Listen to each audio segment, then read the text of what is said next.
35 miles per hour. It's about 35 miles south-southwest of Charleston, South Carolina, so set to make another landfall sometime probably in the next hour or so around South Carolina, but only as a Category 1 storm, not a Category 4 storm like we saw the velocity yesterday of 145-mile-per-hour winds. There it is, just moving on off, just plowing, stampeding its way towards South Carolina, leaving a little bit of disturbed weather for us, but just a couple of scattered showers and storms probably today. So we're going to get up to 90. We're going to have a much better day than we had yesterday, still on the muggy side and a bit breezy. All right, there is Charley. And again, it's nothing like it was yesterday. It's just a Category 1 storm. You can see the eye is all beat up and kind of ragged, so it doesn't have those tightly wound winds, but still could do some damage. We do have two other tropical systems that we are keeping our eyes on. This is Tropical Storm Danielle. This is Tropical Depression number 5. We're expecting that Danielle won't bother us at all. We will need to keep an eye on Depression number 5 right now, 700 miles east-southeast of the Windward Islands. As for Danielle, we're expecting it to just track on off, move on out into the Atlantic, and not affect our weather at all. So if it stays on that current track, that's pretty good for us. Winds are out of the south today at 15 to 20. Those will be dying down later today. Surf temperature of 85. 6th day looking good. Not a bad day today. Better tomorrow and Monday. By the latter part of the week, we'll see if the Tropical Depression number 5 will begin to impact our weather if it in fact holds together. That is your forecast. Have a very good morning. Back over to Kelly and Bob. Well, reports of the widespread damage continue to pour in this morning as the sun rises. We showed you some of the very first pictures last night on NBC6. Michael Williams has been covering this from Charlotte. Report. This is my daughter's toys, their granddaughter.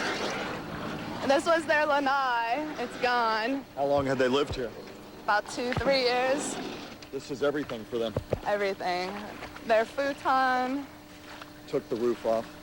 Took everything. Every window's busted in the house. Your mom had gone to shelter. Yes. She went to a friend's house, and actually their house got hit pretty bad, busted windows. What will she do? I don't know. Come live with me.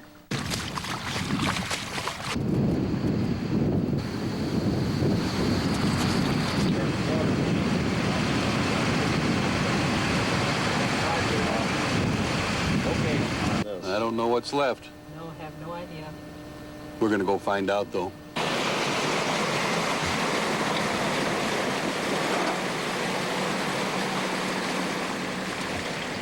We'll have it open in the morning. Okay. I'll get a loader in here and we'll get the streets cleaned off so we can at least get around.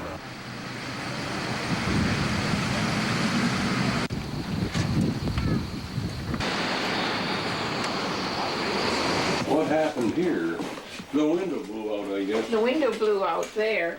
Yeah. Whoa. There, that's their miserable coffee maker. I knew it was no good.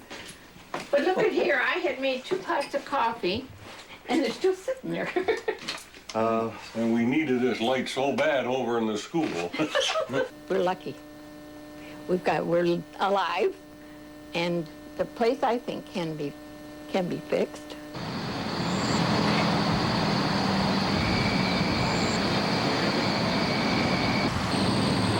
That was Michael Williams reporting. Very troubling scene to see people walk through those puddles and down power lines. Yeah. We're going to have more for you right after this.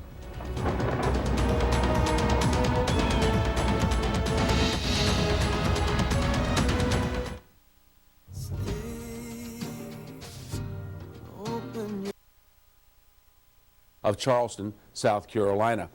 And as we put things in motion for you, during the day today, it's going to make landfall somewhere in the Carolinas likely, and then by evening, it'll be moving on up, and by tomorrow morning, it'll be somewhere around the Delmarva, and then from there, moving by evening on Sunday up over New England, and in the Monday time period, moving up to the north of the United States, up north of Maine. So that's going to continue to move on out of the picture and probably become extratropical or just die out entirely by that time.